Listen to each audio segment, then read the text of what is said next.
Great. So welcome everyone. For today's practice, it actually arose from a conversation we had at the end of last class, which was around preventative practices to do for lymphedema or ways of managing it. And those of you that have had a diagnosis, you'll no doubt have a program or advice to follow. This is more around the movement-based practices that help stimulate lymph around the body. I really encourage you to take caution if there's anything that you're concerned about. Always follow the advice of your oncologist or your specialist. But this practice is designed to bring a little bit of awareness and information. So really, one of the most important things to remember, this is something that Sarah and Gail and I was chatting about last week, is that the lymphatic system actually doesn't have its own pump like the circulatory system does with the heart. And actually the pump, the actions that encourage it to move around the body is mostly movement itself. So exercise is really important to manage lymphatic care. But I feel personally that yoga is a fantastic practice for encouraging the channeling of lymph, because we can move specifically in certain areas of the body, and by doing so encouraging the flow of the lymph around the body.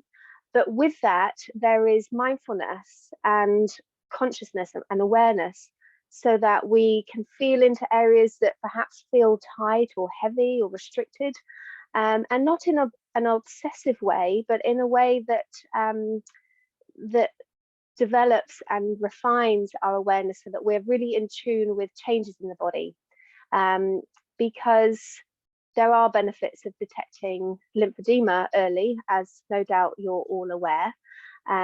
So yeah, this tuning in to feeling not only changes in the body, which is continual and always happening, but also our day-to-day capacities, our day-to-day range of comfort within movement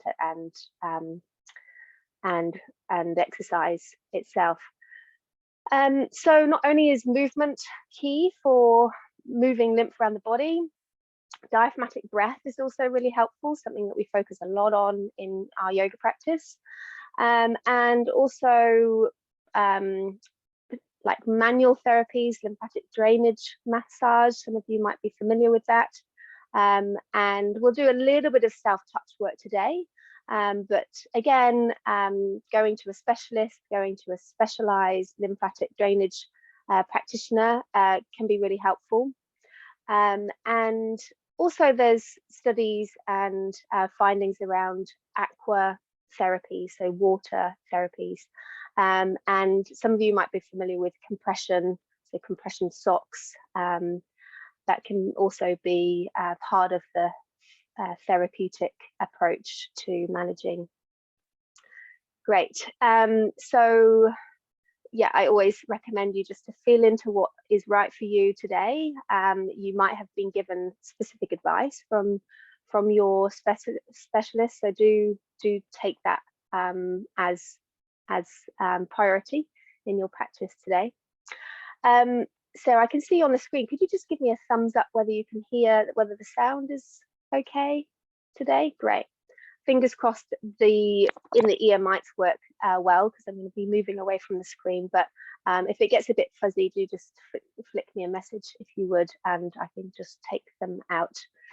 So we'll come down to the floor in a moment. I've asked you to gather 2 or 3 blankets, a cushion, just a normal sort of square sofa cushion, and then if you can, a bigger cushion, so something off your back of your sofa.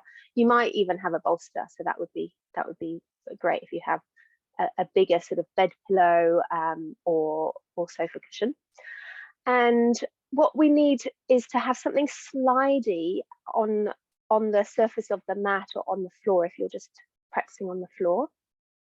So if you could lay a blanket down on your mat, or you might just be on your carpet. So you've got a slidey surface underneath you. And I'll just demonstrate the suggested setup. And what I'd love to do is guide you through a lovely practice taken out of this Yoga, Mind, Body and Spirit by Donna Farhi. And she's just so eloquent with her language. I'd really like to share a small practice with you from there. So the setup for this, the setup might just be lying flat on your back, if that's the way that you'd rather come, nice and simple. Or you might take some height underneath this larger cushion. I'm going to take the cushion, small cushion, and a folded blanket to create a bit of a reclined position for the spine. So it's just slightly higher than lying on the floor, and then you might like something underneath your head also. So I'm placing all of this on top of the slidey surface. Shimmy your bottom right up to the edge of your largest cushion, and then lie yourself back. Oh, I'm losing one of my microphones. Checking that your head is nicely supported. You might just draw the edge of your blanket into the nook of your neck. And it's comfortable too, resting your arms down by your side to begin with. So hopefully you've got some width to your large cushion underneath you, or if you're using a bolster, you might just rest something underneath your elbows for extra support. And the legs can be extending away, or the knees could be bent and the feet on the floor. So if you are using the spinal reclined posture, just checking that the spine isn't collapsing, you feel supported from the lower back all the way up to the neck and the head. So making sure that this posture is comfortable to start in. Just give you a moment to arrive here.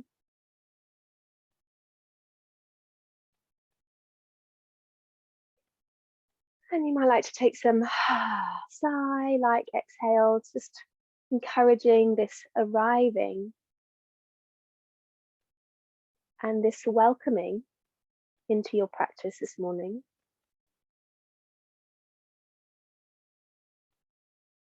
Know that you can move and shift your shape at any time you need to.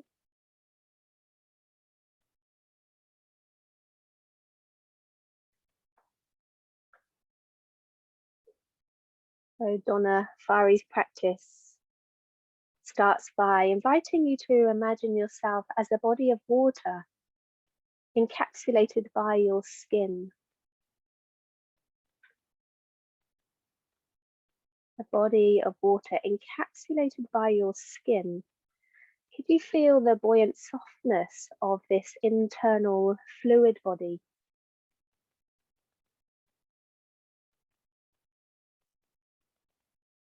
Allow your sense of definition and form to drop away as your hard, bony skeleton dissolves into the backdrop of your awareness.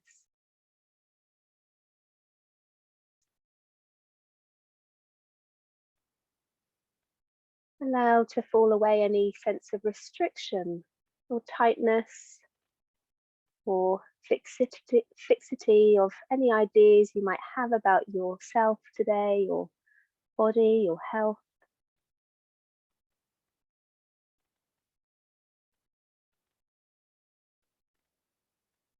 And as you descend into your internal waters, feeling the pulsation of breathing moving you.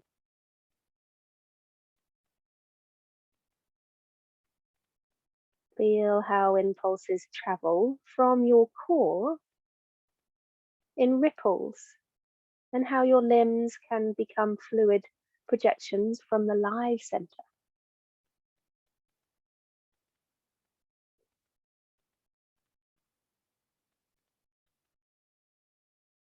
And as your body settles more fully into this posture,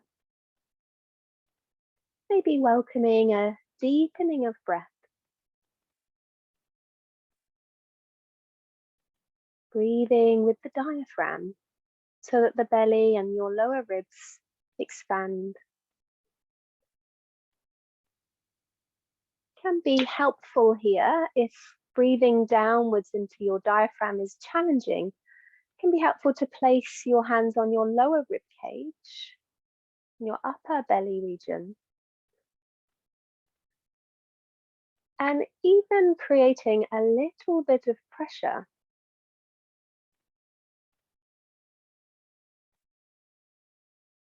So that as you breathe, this slight pressure with the hands on the region of your diaphragm encourages awareness, and this sort of felt feedback helps draw the breath downwards.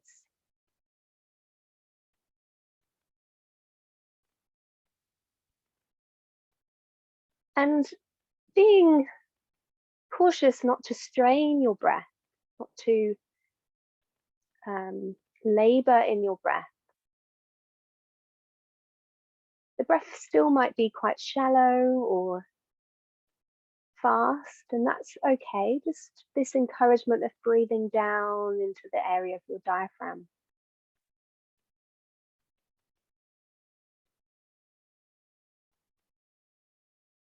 You might notice that the breath pauses after an inhalation and after an exhalation.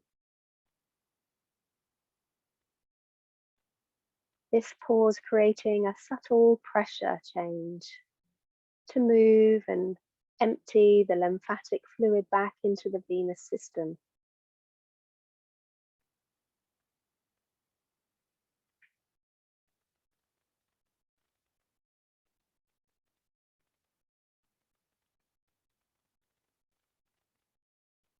How does it feel to be breathing with your diaphragm? Maybe the chest stays fairly unmovable.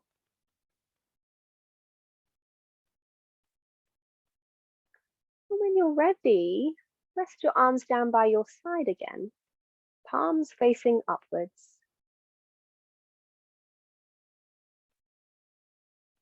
And starting to bring movement into the palms of the hands, so that as you inhale, you stretch your fingertips away from the palms, lengthening out through the fingers.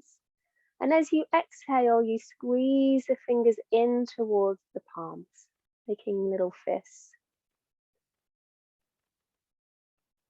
So in the past, when I've invited you to explore this movement, there's been a very soft approach, very effortless approach. But what you might like to do here, considering that our muscles are like a pump for our lymphatic system, is to generate a little bit more effort, a little bit more length and opening through the fingers, spreading as far out as feels comfortable. And then perhaps a little bit more of a squeeze as you bring the fingers into the palms, feeling the muscles engage in the forearms, maybe feeling some engagement in the upper arms.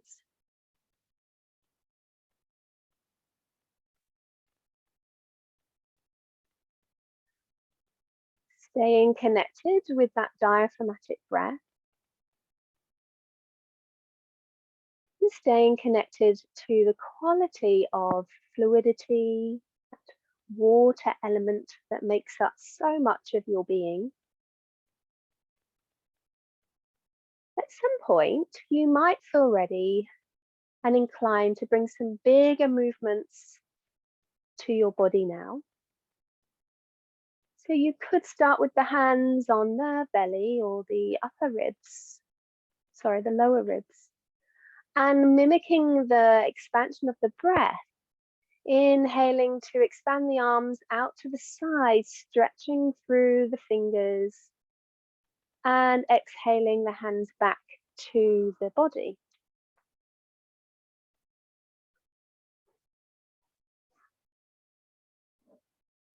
So of course, if the breathing and the moving feels too much to think about at once, then just focusing on the movement.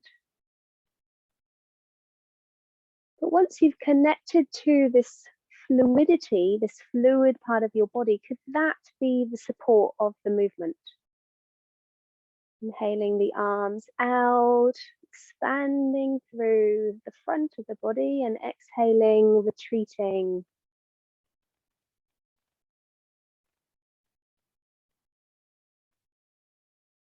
Reminds me a little bit of a jellyfish, this kind of movement, soft, fluid arms. There might be an inclination to take the arms in a different direction, perhaps over the head. But if there's any restriction in one side or both sides, then honoring that, moving within your own range of comfort.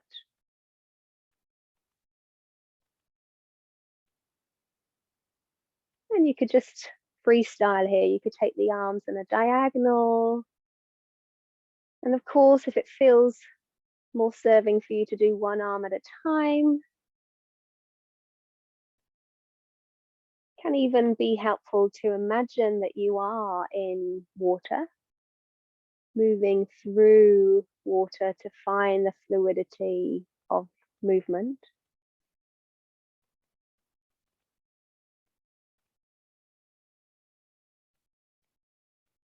And then at some point, finding stillness again, either with the hands on the body or the arms down by your side. And just taking a brief pause to review how you're feeling. How connected do you feel to your fluid body? Any sense of flow or movement?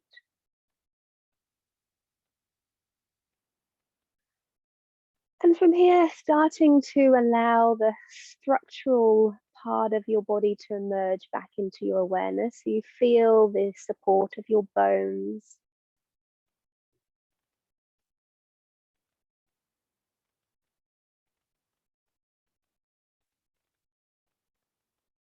And if they're not already, and if it's comfortable too, bending the knees so the feet come to the floor. And drawing the right leg in towards you. And you could take the hands on the legs if they comfortably reach, or you could just leave the leg in space. Actually, having the hands somewhere on the legs will be helpful for this. And you could just start to very softly sweep your leg as you pass the weight of the leg into one hand and sweep with the other hand. Stroking from knee to hip towards the heart. And trying to have very soft hands, very gentle touch. This gentle touch is the best form of touch when we're focusing on encouraging lymphatic movement. And after a few strokes, you can take the hand somewhere onto that leg behind the thigh or in front of the knee. And as you gently draw the thigh in towards you, softening through your lower belly, perhaps on the perhaps on the exhale. And as you start to take the leg away from you, could you press into the hands wherever they come onto the leg? Adding a little bit of pressure, a little bit of activation through the arms as they hold the leg, and a little bit of activation through the right hip and the right thigh. Softening, releasing on the exhale, gently pressing and activating on the inhale is the activation, the exhale is the release. And be playful here. How much pressure could you add to this movement that's within your realm of comfort that activates the muscles and the arms, shoulders? Maybe you feel it in the chest. and also the leg and the hip. Maybe just taking one more of those in your own time. And then placing the foot back down onto the floor and just taking a pause before coming onto the left side. And you just might notice something different in your right side. Maybe it's not clear what's different, but you might just notice a little more aliveness. Perhaps you can feel a little bit more fluid moving around the upper hip, around the right thigh. And transferring over to the left side, drawing the left leg in towards you. Holding somewhere onto the left leg as you start to stroke very gently. So not much pressure at all is needed as the lymphatic system resides fairly close to the surface of the skin. And our lymph nodes tend to exist in the areas of the body that have the most movement.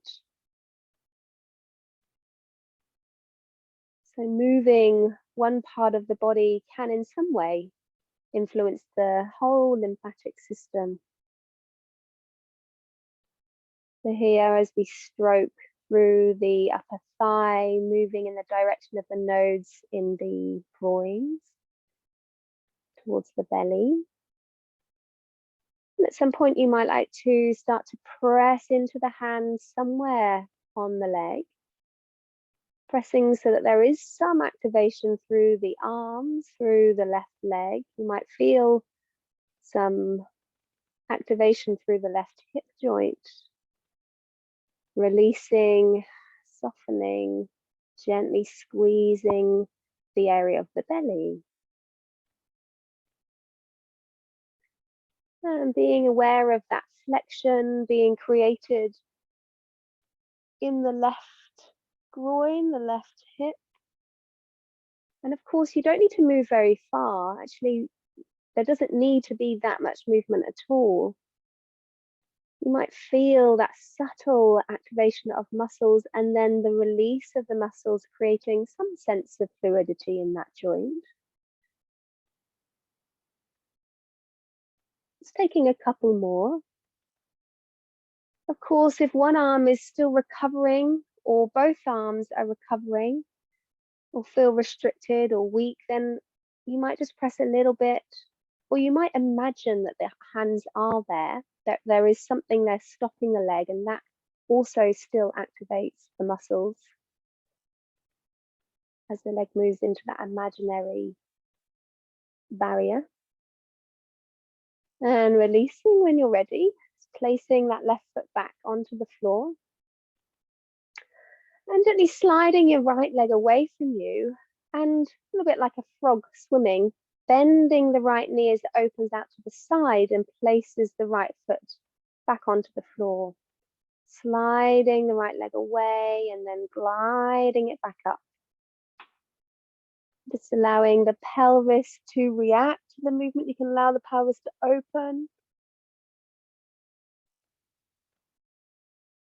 And after 2 or 3 rounds, you could change the direction if you'd like. You could start by opening the knee out to the side, creating this lovely articulation and movement through the right hip and groin. You also might notice a little bit of activation through the stomach muscles. Remembering that pump action of muscles activating and releasing. So you can change the leg when you're ready, extending the left leg away, bending the left knee out to the side, gliding it up. Taking 2 or 3 in one direction and then changing the direction. Really feeling into that movement through the left inner groin, the left hip.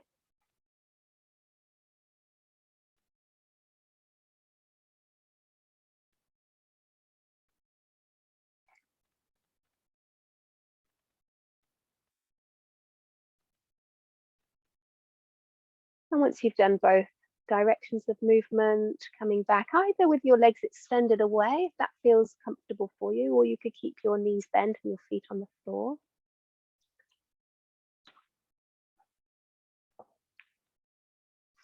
And feeling into your arms again. And inviting some sort of breaststroke swimming movements through the arms.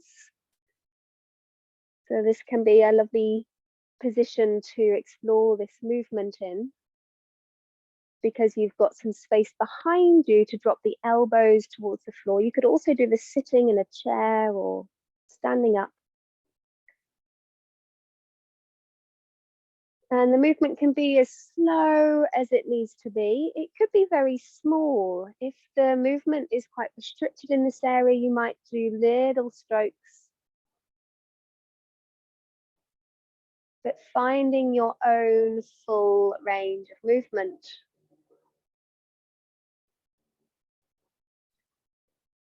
And you could experiment. There's a helicopter going overhead. It's not too loud for you. You could experiment by activating the fingers, stretching the fingers out. How does it feel to change direction?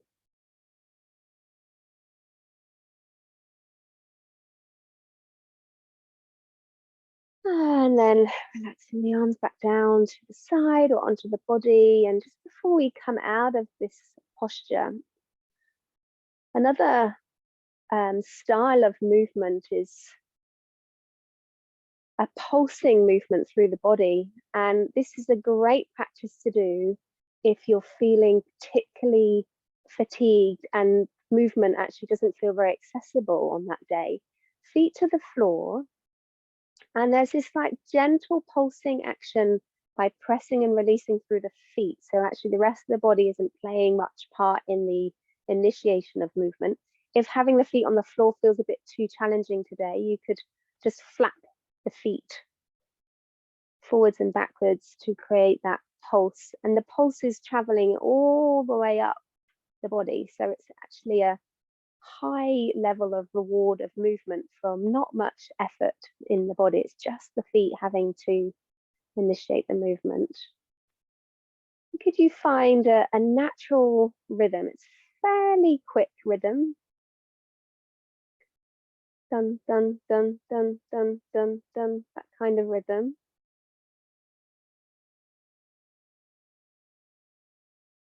You might feel the tissues of the back, the shoulders, maybe the backs of the arms being influenced by this pulse.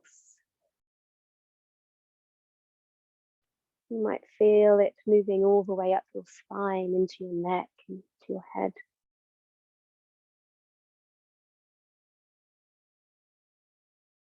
Find this movement particularly helpful if I'm feeling really tired, or if there's that sort of wired energy, inward wired energy, particularly through times of busyness, physical and mental busyness. It can be helpful to meet the body with movement. Helps release that charge. And you can keep going for as long as you'd like here, but at some point you can just find rest, find stillness, sliding the legs away if you'd like. And just being present with what is left.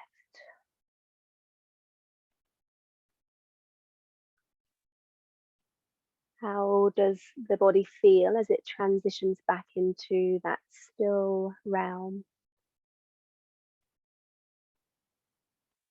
Do you feel the momentum of movement still occurring through your body?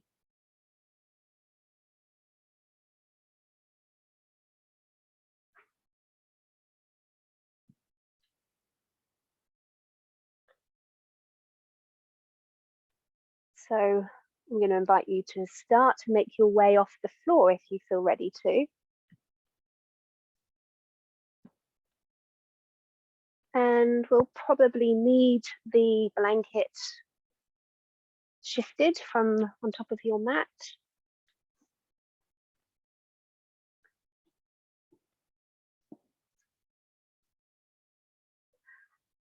And gathering your chair.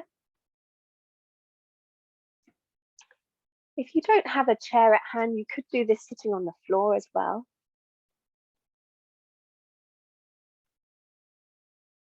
You could also do this on your sofa. And I'm going to shift towards the front of my chair. You could use the back of your chair if you need that extra support today, but preferably having the natural elongation of your spine, supporting your structure.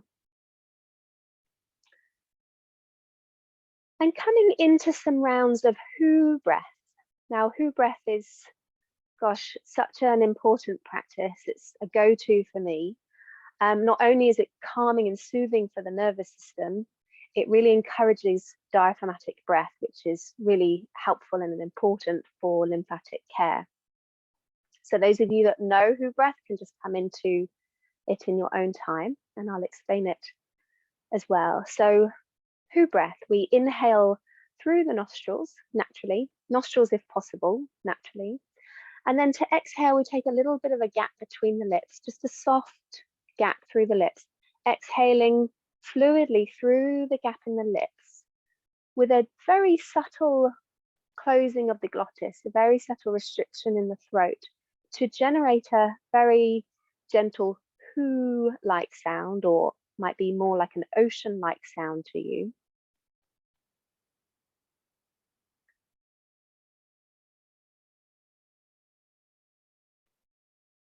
Following the whole length of your exhale before allowing the inhale to naturally arise.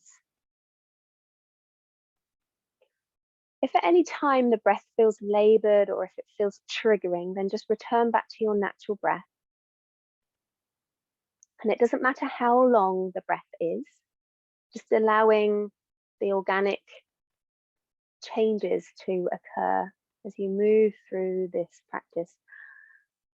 And the Hu-like sound in the back of the throat might be very subtle. It might be hardly audible, but you could just feel a slight restriction in the back of your throat as you exhale.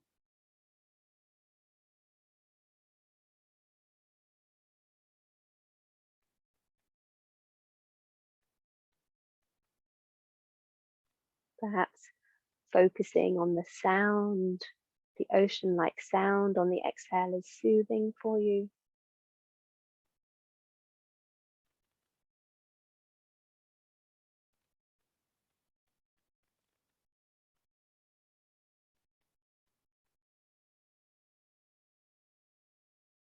And noticing just the natural region of the body that is expanding as you inhale.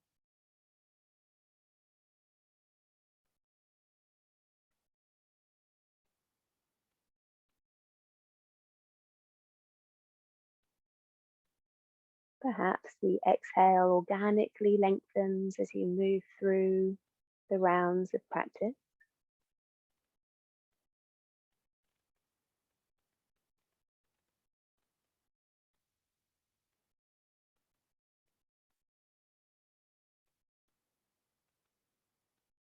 Each exhale is a new invitation to soften around the shoulders and the chest, to sink your weight a little more fully downwards.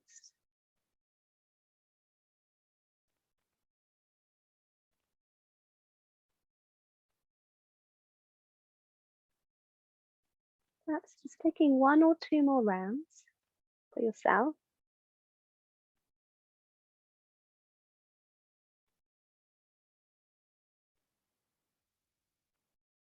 And once you're finished, return to a natural breathing rhythm, allowing your body to breathe how it needs to breathe and noticing what you notice. Not looking for anything particular, but just noticing.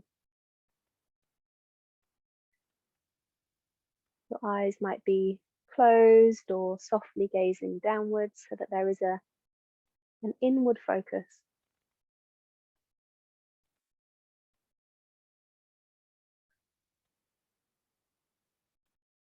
And then from there, if you're ready to, you could start to bring some movement into the head and the neck by turning the head to the right and center and left and center. Just acknowledging the nodes in the area of the neck, upper chest, as we invite some gentle movements into the neck and the head. Keeping the chin parallel to the floor as much as possible. And just moving to your comfortable fullest range without strain or pain. And then next time you come to center, you could take the right ear towards the right shoulder.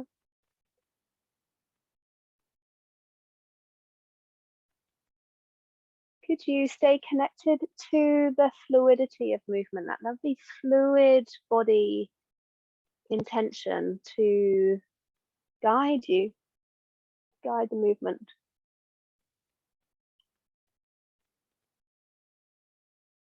And then coming back up to neutral and taking the right hand, if this is comfortable, to the left shoulder, sort of clavicle region. And with a very gentle touch, and I know that that's quite indescriptive, but you'll just have to judge for yourself. Starting to circle in that area.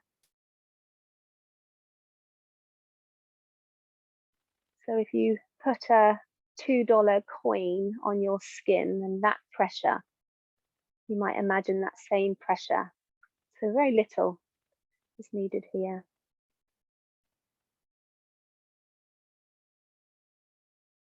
And then you could start to, like you did on your thigh, stroke from your fingers all the way up in the direction of your heart.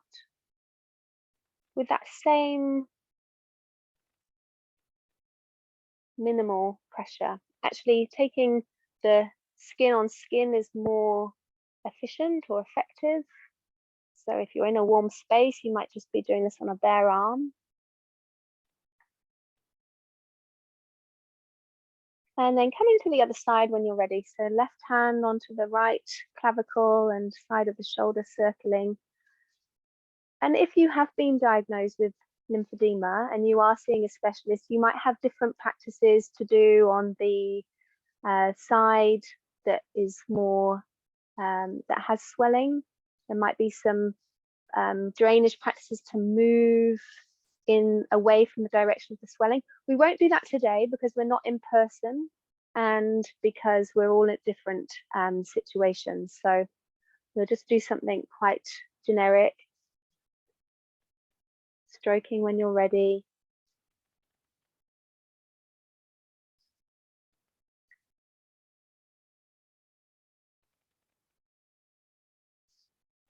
And releasing the arms when you're ready.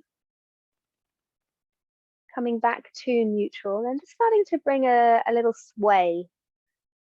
Swaying from side to side. Feeling into the opening of the side that you're lengthening as you tilt to the left, opening through the right side.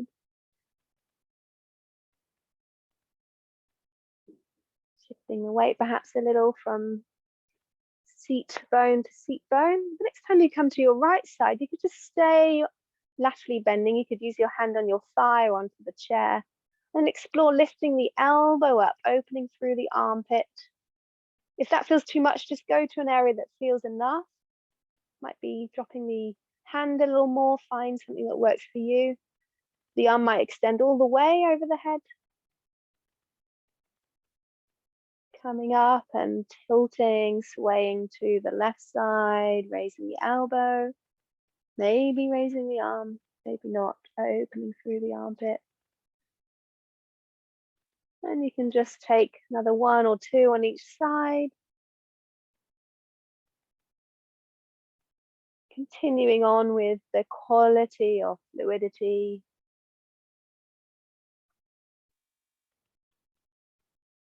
Making it feel serving for you today.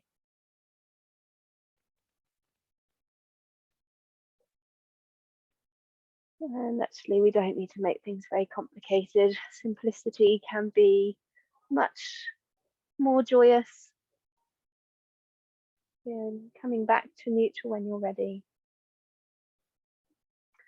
So as long as everything's feeling okay around your abdomen region, your bowels today, you could also from here start to explore drawing one knee towards you, bringing one foot off the floor, and then lowering slowly back down. Of course, if there's pain in the abdomen today, or if you're advised to not engage the muscles of the abdomen, then you may prefer to leave this one out. But otherwise, gently engaging the abdominal muscles as you draw the thigh in and squeeze through the hip joint and the groins. The hand may guide the leg, it might not. I'm on my hard base chair again, so I can feel the discomfort of bony sit bones on the chair. So you might like to put a blanket underneath you if you're doing this on something hard. And this might be something that you feel that you'd like to do a few more of, and of course do as many as feels enough, but just feeling into that engagement, that natural engagement through the abdominal muscles as we squeeze and release the hips.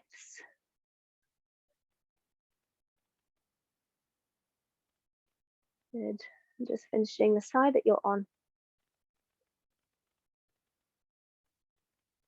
And returning to neutral and just finding some sort of symmetry as you return back after that asymmetry. So feet really settled on the floor, a sense of stability through your pelvis and a sense of equal weight between the two sides. Good. So we're going to do a bit of standing today. So I don't want to eke too much into your relaxation, but I think we've got time to do a bit of standing. And we'll use the chair actually. So I'm just going to turn my screen up a little higher. Some of you may prefer to do this. Got the lovely sun streaming through the dome of the yurt, but sorry if it's a bit glary in the screen. Some of you may like to do this without the chair, but I'm going to teach it today with the chair. And coming into a small warrior one posture. So right foot forwards first, left foot back, and with enough sort of closeness to the chair so you can take the hands onto the chair. So you might like to go a little bit wider for challenge of balance today, or narrower if balance is feeling challenged today. Right toes are pointing forwards towards the side of your mat. Back toes might be turned out slightly, just to give you a little bit more surface area. And feet are separate sides of your midline of your mat, so they're not on the same line. Hands on the chair for extra balance if you'd like. And just starting to bend through the right knee, tilting your weight through into the middle of the foot. We don't want the knee actually to move too far past the ankle, so I'm going to draw my right foot forward slightly. And just bending and straightening. You could keep the hands on the chair or release the hands off the chair if you're feeling nice and stable. Keeping the spine fairly upright if possible. So we're trying not to bend forwards here. If you are, then you might need to bring the chair a little closer in towards you. Bending and straightening. If the hands are comfortable to come off the chair, as you inhale and bend the right knee, you could lift the arms up. You might just come shoulder high or all the way above the head, and down as you exhale. Inhaling up, opening through the sides of the waist, and exhaling, moving towards straight.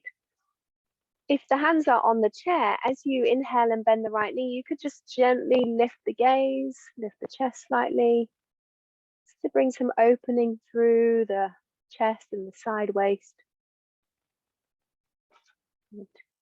And when you're ready to transition over to the second side, step in with your left foot, back with your right foot, align your toes, left toes pointing forwards, right toes turned out slightly. Check that your chair is a good distance away as you start to bend through the left knee.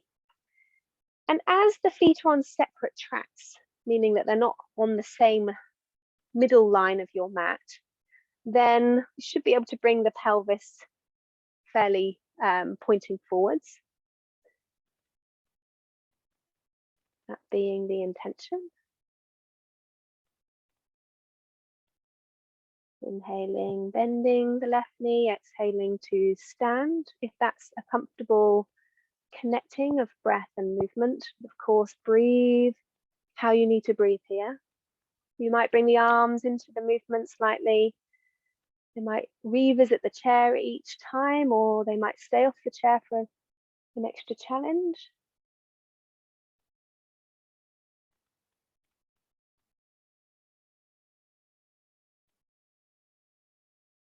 Maybe one or two more. You might start to feel some effect on the muscles in the legs as they're working hard.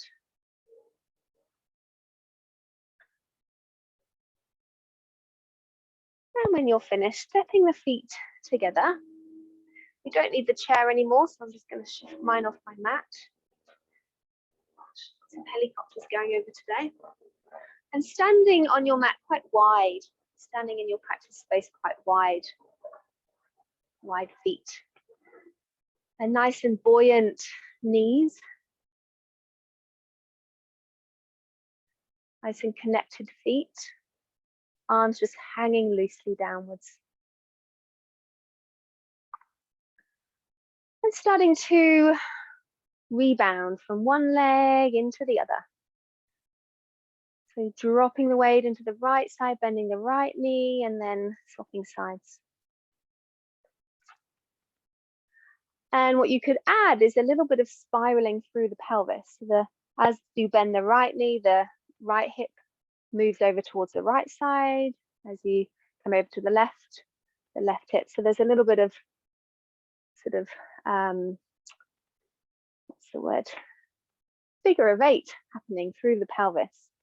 Try not to think too much about this. As soon as we start to really analyze, then it can get very complicated, but maybe it's quite a natural movement for the legs and the pelvis. And for me, I'm drawn to just bringing the arms into it too, because the pelvis is influencing the spine, which is influencing the shoulders. And what's lovely about this movement is that you could really engage this fluidity quality. So the initiation of movement is starting from the legs, this pumping action through the legs, buoyancy, traveling all the way up into the spine and the arms and maybe even the head and the neck. I like to imagine that I'm floating my arms through water. That further encourages that fluid motion.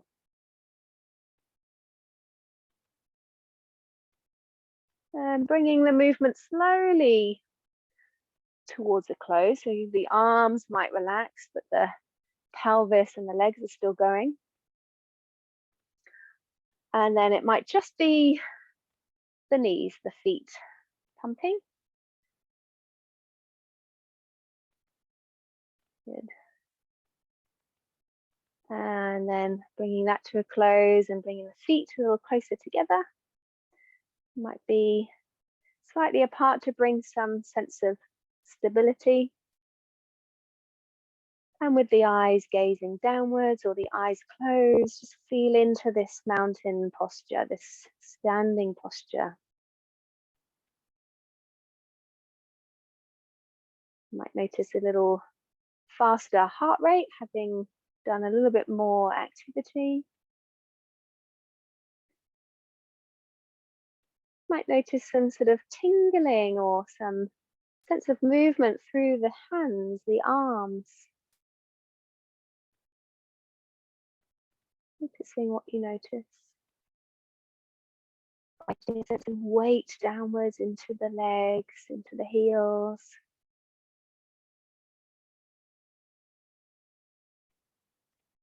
How does your breath feel here? Has it risen up into the chest? Could you ground it downwards again and having the hands on the lower ribs?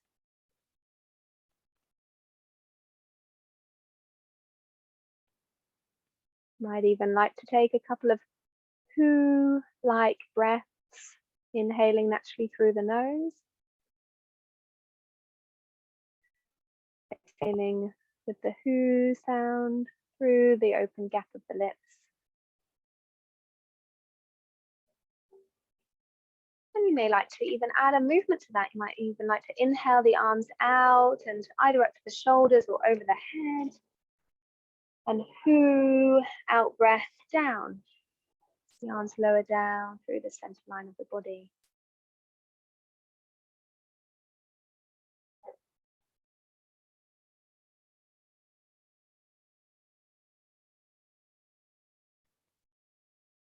One more whoo breath if you'd like.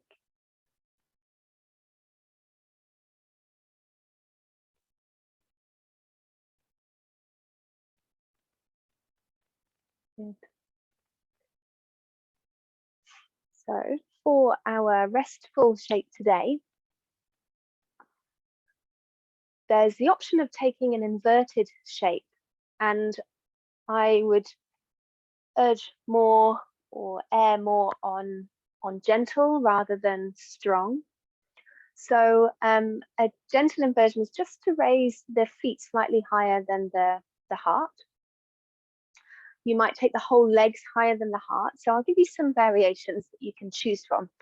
And you can see which feels most suitable for you. So the starting posture that we had with the larger sofa cushion is a nice one. We can just lie ourselves on the mat and then rest the legs up over the bolster, so the feet are slightly higher. You could also do legs over a chair, which is basically a softer version of Viparita Karani, so the legs up the wall. So legs on a chair can be a nice alternative, and that can be lovely and softening for the lower back. The lower back's feeling a little sensitive or tight today. So let's just quickly demonstrate legs on a chair as well while it's here. So it's nice to have something on your chair if it's a hard chair like mine. And actually, something I did with a couple I work with last night is rolling the blanket or having some kind of roll underneath your ankles. If you are, well, this can be on the chair or with your legs over your cushion. So inversions, we're basically sort of tipping ourselves in the other direction. So it can be really restful for the circulatory system. The heart isn't having to work so hard to pump the blood to the feet. And also for the fluid system. So we're turning it in a different direction to help shift and stimulate movement of lymph around the body. So a full inversion, the pelvis is also higher than the heart. But today we'll just keep it nice and gentle and simple. So legs might be on your cushion or they might be on your chair. Having something underneath your head and your neck. And we really want the head and the chin to be the same sort of height in this neutral spine position. So checking that the chin isn't jutting up towards the ceiling, that the forehead isn't much higher than the chin. The arms might be on the body somewhere, they might be out to the side.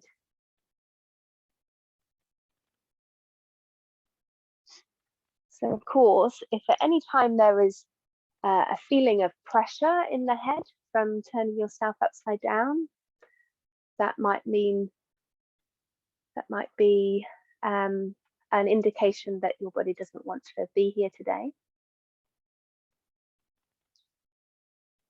So just feel into the posture that you've brought yourself in initially, and just asking yourself if there's anything that you could add to make it more comfortable. That might be some padding underneath the pelvis or somewhere around the back of the ribs.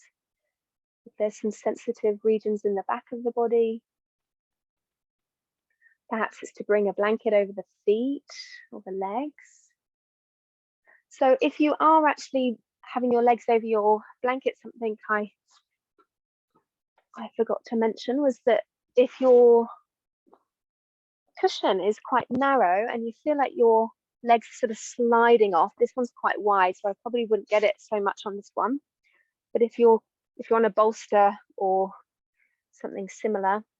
You may want to just secure the legs down, either tucking a blanket underneath the legs themselves or tucking the blanket underneath the cushion, just so that they don't feel like they're sort of falling out of the side. You're having to use muscular effort to keep them there.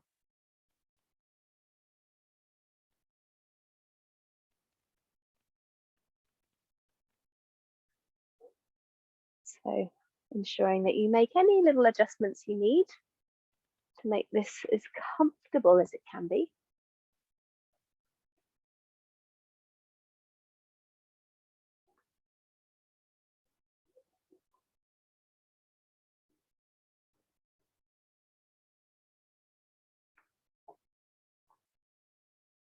And maybe closing your eyes.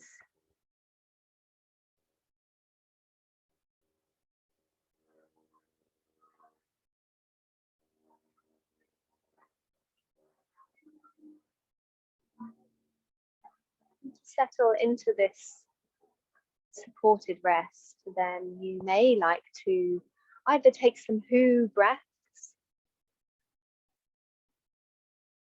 and you could take the hands to the upper belly, the lower ribs, bringing a little bit of pressure there as you inhale and create some resistance.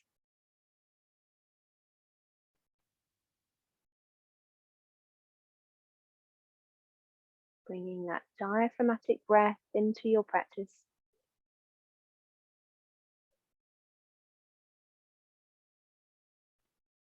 It can actually be a little triggering trying to take deep breaths. So really, that's not the intention here. It's just the intention to breathe down into the diaphragm.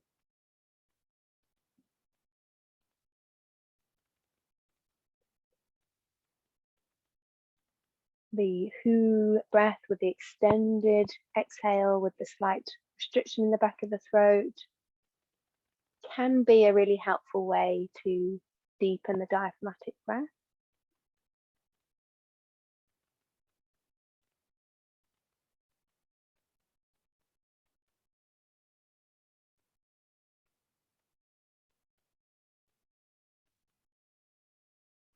Taking a few conscious breaths here as you settle.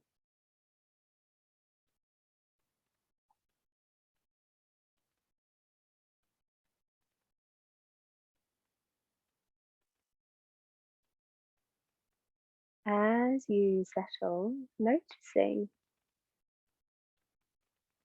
the effects of having your feet higher than your pelvis and your heart.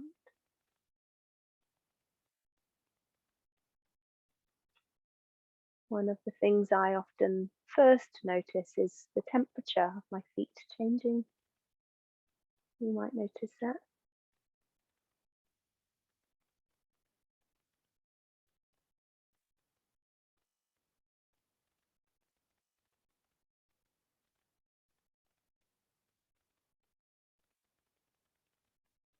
You might notice some sensations of movement or water-like qualities in the legs as there's this shift of gravity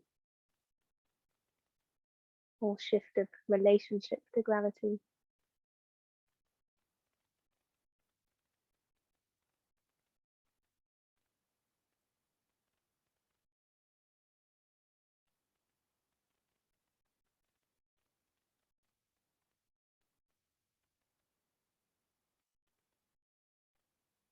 You might be aware of changing sensations in the abdomen.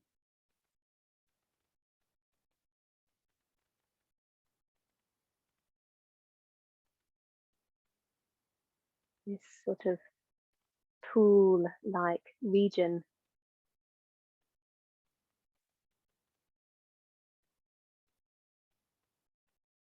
Like a processing plant in the body.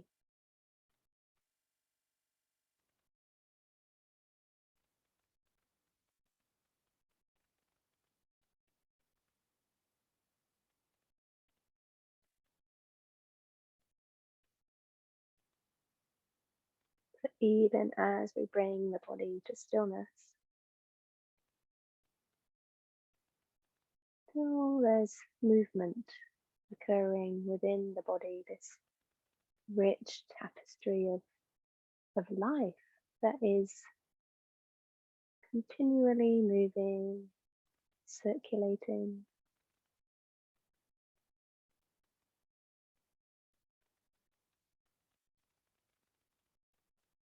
Allowing yourself to sink into a deeper place of awareness beyond thinking, beyond analyzing.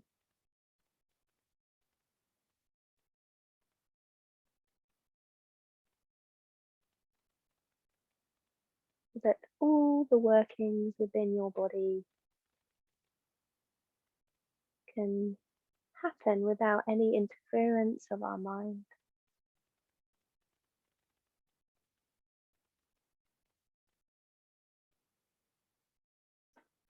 Like that part of the mind can fall asleep here.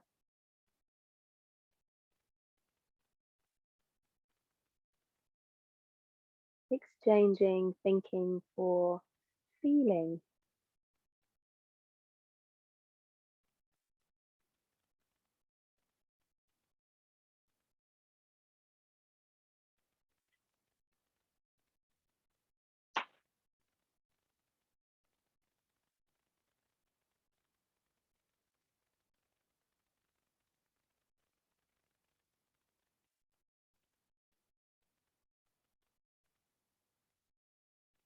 Perhaps noticing subtle pulsating movements within the body,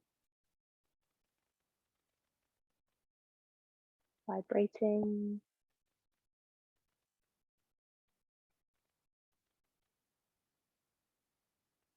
or perhaps you're feeling other sensations.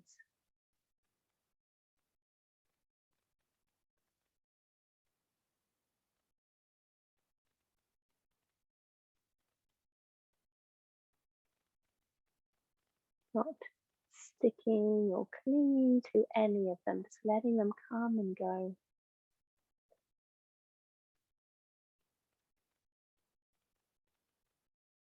Constantly changing, moving phenomena.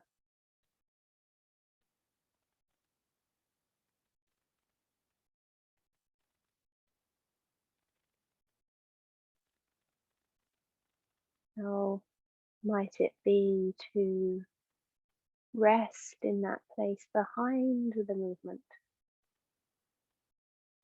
resting in the backdrop?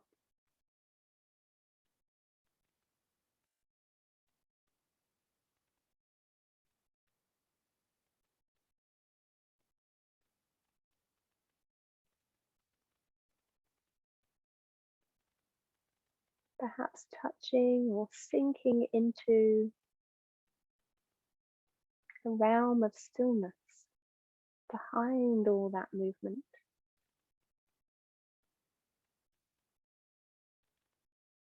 Maybe you imagine it at first. Maybe you just use your imagination to feel into that still realm,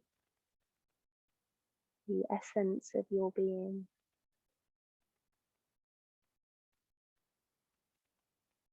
Somewhere inside you knowing this place of rest.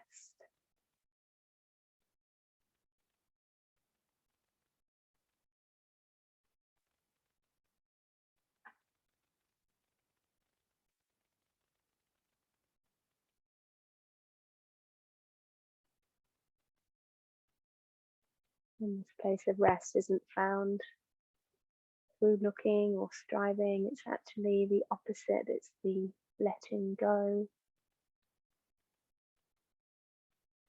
sinking into.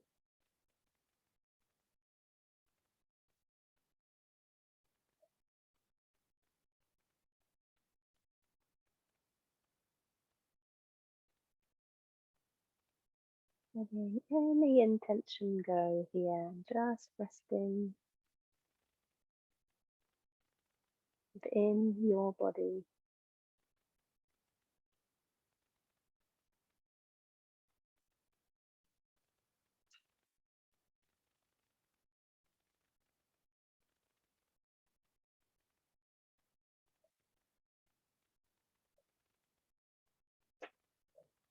from that quiet, still realm, noticing that not only the sensations arise and pass from here, but also the breath, sensing the arising and dissolving of your breath.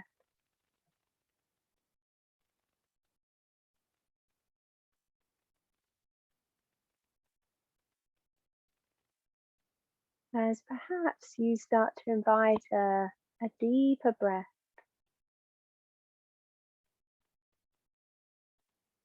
or a more conscious breath.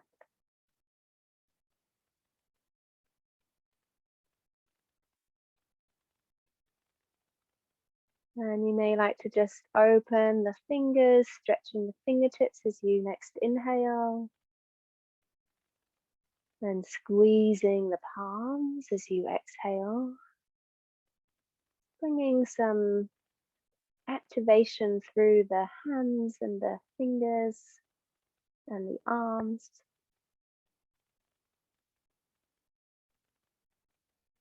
This pumping action of muscles engaging and releasing.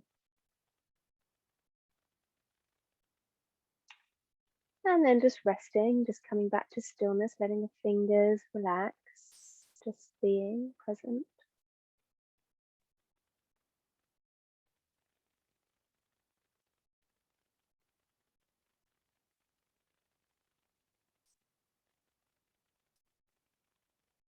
And then maybe there's an inclination to reach the arms out to the side, expanding through the arms, the fingers, softening them back in towards the body, either to the ground or to the torso.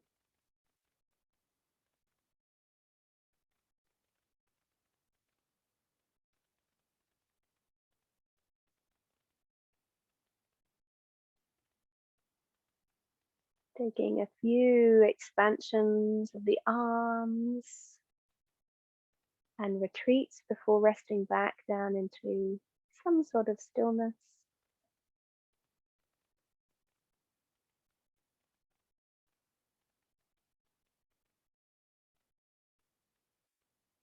And any other little movements you feel inclined to explore, to bring the body back into its moving state again.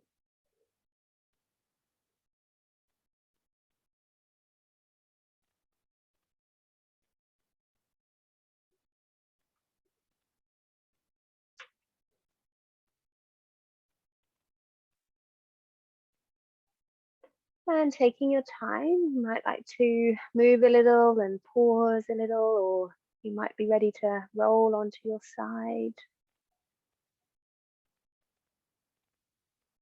If you are bringing your legs out of that inverted shape, just be present with how that feels as you start to become neutral, or you tip yourself back up to upright.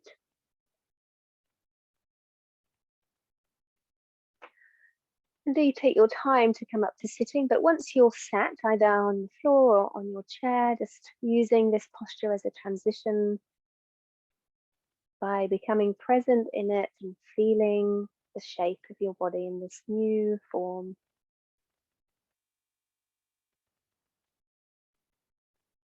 Just reflecting on what we've done in this practice today together.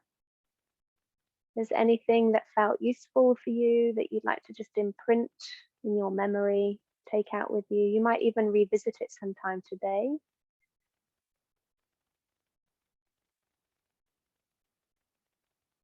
Or make an intention to revisit something tomorrow.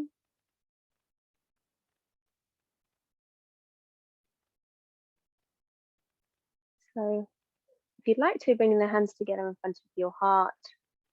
As you feel into your inner realm,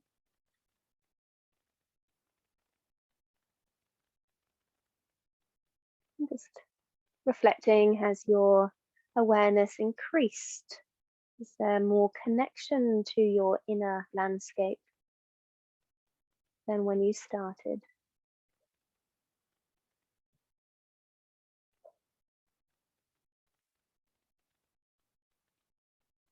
Is there a more refined tuning inwards or acknowledgement of the sensations and feelings present moment to moment?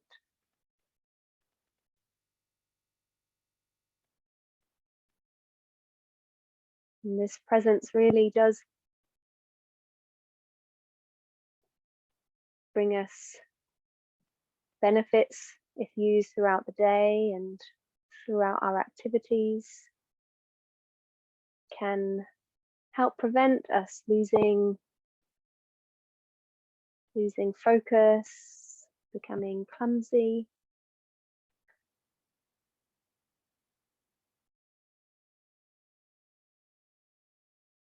So there is that invitation to take this out with you today, taking it off the mat, bringing presence into everything that you do. Namaste. Thank you everybody for joining.